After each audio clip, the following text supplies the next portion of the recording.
Hello everyone and welcome to my channel. Today I'll be reading a multi-character thriller by me. So let's get into it. Kamado Tanjiro. When I discovered about your hanahaki, you didn't tell him. You knew how nice Tanjiro was, and you were so afraid of pressuring him into this. But he didn't want to lose your feelings. So you had decided to be that way. And perhaps give it a shot. Maybe I'll fall in love with you. And if he doesn't, then it doesn't matter. Because as long as he was happy, then you'd be okay. The two of you were going out together. And he was smiling and laughing. And he looked so pretty. So pretty and happy and kind that it almost broke your own heart into pieces. And right then, you wished you could have him more than anything in the world. It was your number one wish, the only thing you wanted from this rotten world, and the only thing you knew that you probably would not be able to get. And those forbidden thoughts resulted into you launching into a coughing fit, going pale and doubling over, as if spit out flowers out of your mouth, while Tanjiro stared at you. Wayan? What's going on? What's wrong? What happened to you? He was speechless, staring in complete worry, but you didn't know what to tell him. Eventually, when you looked up at him, your mouth bloodied, and the flowers on the ground, he didn't realize what was going on.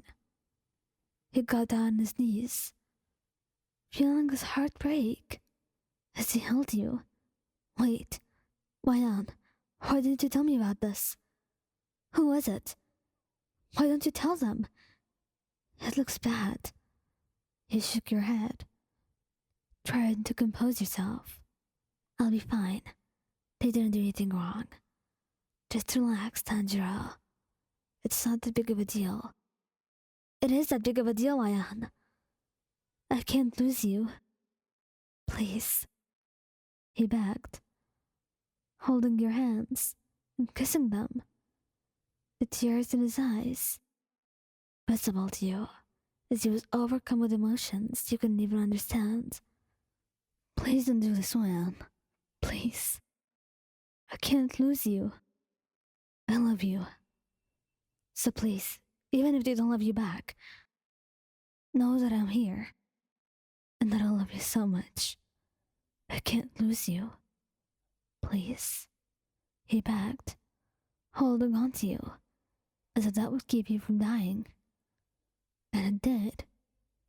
This confession, that he thought was entirely meaningless, did keep you alive. Because he was the one you were in love with. You spent the rest of the day crying into each other's arms, happy and relieved and grieving all the same. Giyuu Tomioka. You've always been watching him from afar. But you didn't expect your love with him to get so intense that you would get something like this. You were terrified of what would happen to you. You didn't want to die just because of some love.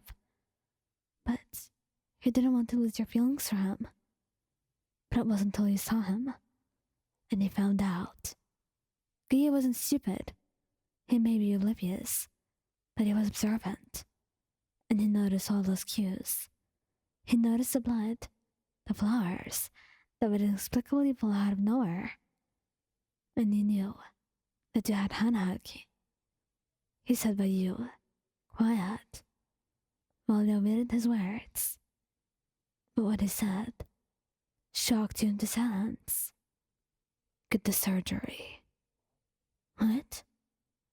I'm telling you to get the surgery. However it is, it's not worth it. And with that, he got up. Those were his honest words and his honest thoughts. Because Giyuu Tomioka was a man with no space for love in his life. And you saw that firsthand, regretting all the feelings that you had developed, feeling like like you were dying at his hands when he did nothing at all. Rengoku. Rengoku found out because of those flowers he would find next to you whenever he was around, and they would be growing nowhere in sight. And it wasn't like you were carrying some flowers. You weren't. You weren't just going around with 8 flowers in your hand whenever you went out, only to drop them when you came around. So, there was no other explanation, except for the fact that you were ill. He was worried and concerned. Tell me who it is, please. We can find a way around this. You could get the surgery, or at least try and confess. I don't want to lose you, Ayan. You're a great friend of mine. You mumbled brokenly, not knowing what to say. If I love that person so much, and I'm sure they won't love me back, do you think it's worth it? Ruining our friendship and telling them that I love them? You should. Because they deserve to know. You're not going to pressure them into anything. They can't fake loving you, Ayan. It won't work like that. So either they love you, or they don't. He took a deep breath, quiet, then nodded. I love you, Rengoku. He stalled, frozen for a bit. It's me. He nodded quietly, and he didn't know how to process for a moment. Then he wrapped his arms around you, breathing out a sigh of relief. I'm glad then, because I love you too. I love you so, so much. Please, don't ever get crazy like that. If you have to tell someone something, then do so. You could have prevented all of this hurt if you had told me earlier. You shook your head, giving him a shaky smile, and cupping his face in your hands. What happened, Kyojuro. What matters is that we're okay, and that you love me, and that right now, I'm not hurt. I'm not hurting anymore. In fact, I feel like I'm the happiest woman in the world to have you by my side. So thank you. Thank you so much.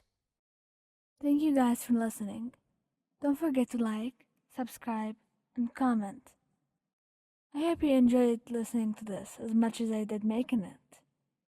Anyway, goodbye.